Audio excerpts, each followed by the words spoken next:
If someone walked up to me and said Antonio Conte received the most difficult job in football in 2021, do you know what I'll say? I'll say yes. Of course, Antonio Conte at Tottenham is the third highest paid coach in the Premier League on £15 million per year. I'm sure you know the other two, Pep Guardiola at 19 million and Jurgen Klopp at 16 million. But you know the old saying, to whom much is given, much is expected. His primary target at the time of appointment was to win trophies for Tottenham Hotspur. Okay, let's be realistic. His primary target was to take Spurs back to where they belong. Whatever that means. Yes, whatever that means, because the last time Spurs won a trophy was in 2008. They almost won a trophy last year though, but you know what happened? They sacked Jose Mourinho before a cup final. What was Daniel Levy thinking? I really don't know. I must admit, I really wanted Tottenham to make it to the top 4 so I can make this video.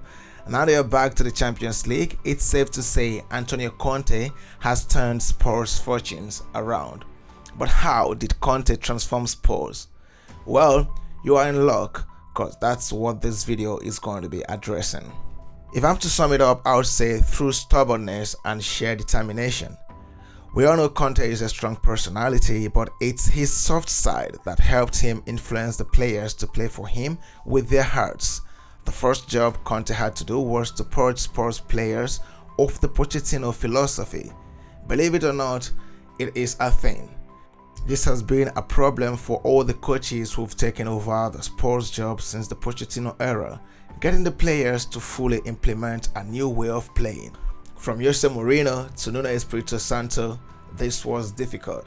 And as for Ryan Merson, he didn't really stay so long for us to form an opinion about him. But to be honest, at the time, the team became a mixture of philosophies piled up in such a short time. To this day, there are still some traces of Mourinho's ideologies in the record-breaking numbers Son and Kane hit in the 2021-2022 season. But after multiple tries, Conte got the players to play the way he wants. This to me was the most important job he did. But again, it's Conte. When you have won it all, the players will most likely believe in you. Also, Mourinho's style of play was more demanding defensively for the players, especially coming at the back of an all-attacking, free-minded, free-scoring Pochettino style of play. Believe me, this was the first task. Not goals, not stats, not numbers. Just getting these players to play a certain type of way and believing in themselves again. Now let's talk about results. Antonio Conte's first week in charge were a couple of wins and losses here and there, like that Meek Mill album. Okay, that's me trying to be funny, but seriously, it wasn't an easy road. Spurs were at the 9th position when he took over, with 10 games played, but it has hardly been smooth sailing. Conte questioned his own worth when losing 1-0 at Burnley in late February, and by March 15, Spurs were back in 8th, 6 points behind Arsenal, having played a game more. Yet from that position, they won 8 of their last 11 games, closing on a high against Norwich in a 5-0 thriller in which Son sealed his EPL Golden Boot pursuit, grabbing his 22nd and 23rd of the season. Also getting 2 goals on the last day was Dejan Kulusevski, arguably the best January signing in the Premier League. Shout out to Liverpool's Luis Diaz, but Kulusevski and Rodrigo Bentancur were really important players in Conte's transformation of Spurs. In January, Spurs signed Juventus pair Dejan Kulusevski and Rodrigo Bentancur. Winger Kulusevski joined on an 18-month loan deal, costing Tottenham £8.3 million. Midfielder Bentancur moves permanently on a 4.5-year contract in a transfer deal worth up to £21.5 million. But the offloading of players was as important as the signing of players, and Conte made some bold moves, letting some fringe players go, including club record signing Tanguy Ndombele. Dele Alli was shipped out to Everton. Giovanni Lo Celso and Bryan Hill also left to Villarreal and Valencia respectively. According to Conte, losing 4 players and bringing in just 2 made them look weakened on paper, but it was in January that he really got the tools he needed to perfect his 3-4-3 style of play, beating Pep Guardiola's Man City and holding Liverpool to a draw in the second half of the season. Now let's talk about how they played and how Antonio Conte lined up his players. This is what I term mathematical and somewhat tactical. In the team selection, Son was allowed to run freely into spaces. Kulusevski was mostly deployed wide in the right. Kane dropped deep most of the time, playing more as a false 9 or as a number 10, connecting all the dots. This perfected the act of luring defenders away, so Ryan Sessegnon or Sergio Reguilon and Emerson Royal will run into the back of players. This way the Spurs team was set up towards the end of the season was almost mathematical and highly tactical. Yeah, I think I've said that before. Bentancur was almost like the metronome in the midfield. He was allowed to roam around freely in the midfield area, making forward runs and also backward runs, completing every quartet in passing the ball both forward and defensively, also doing the aerial and zonal marking very well.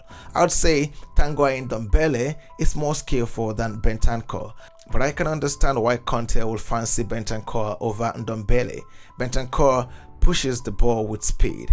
He understands the fast-paced nature of Conte's football philosophy. Same reason he fancied Sessegnon over Reguilon in some games. Pierre-Emile Højbjerg was a mainstay as the defensive midfielder, doing all the dirty works. I must confess Højbjerg seemingly was the best player for Tottenham last season because of all the tackles he made, and he was really there in the midfield, doing all the dirty works, jumping in, diving in, making all the tackles, and also winning the ball and converting defense into attack when the need be. Eric Dyer was the rock of the back three, playing the best football we've seen him play in a while.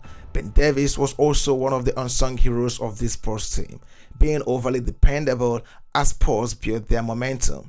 A much depleted side, yes, but an injury-free Kane and a forward-running Son to me is all a coach needs. Of course, Hugo Lloris was there when he was called upon to produce some amazing saves. Conte really turned things around, but the players were playing with their hearts, improving with zonal marking and getting a very good defensive record towards the end of the season. Sometimes in life, they say you need a little bit of luck to drag things across the finish line, and Antonio Conte was somewhat lucky in some regards. Let's look at some positives here. Having a fit squad and not having the European Conference League to worry about after all the drama with UEFA and COVID outbreak, which saw Spurs eliminated from the competition, boosted Spurs' chance of a top 4 finish. I'm not even gonna lie. Many times in the season, Conte questioned the Tottenham squad, with reports being that he will quit, but here he is, cruising into the Champions League with plans to conquer the world next season.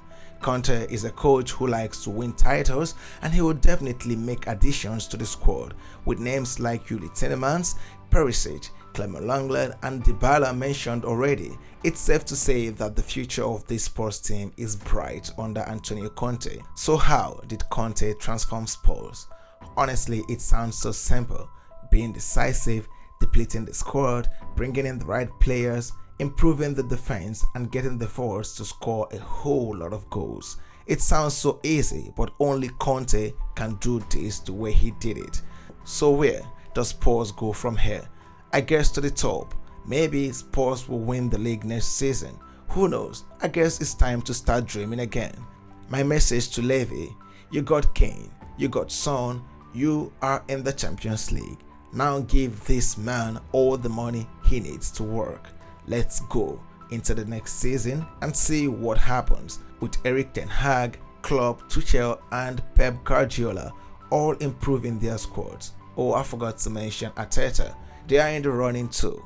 I really can't wait for the next season. But until next season, I'd like to say thanks for watching, and if you enjoyed this video, kindly like, share and subscribe to the channel, because this will help us grow and also this will make me happy. My name is Gauzemiller, and I'll see you on the next one. Bye for now.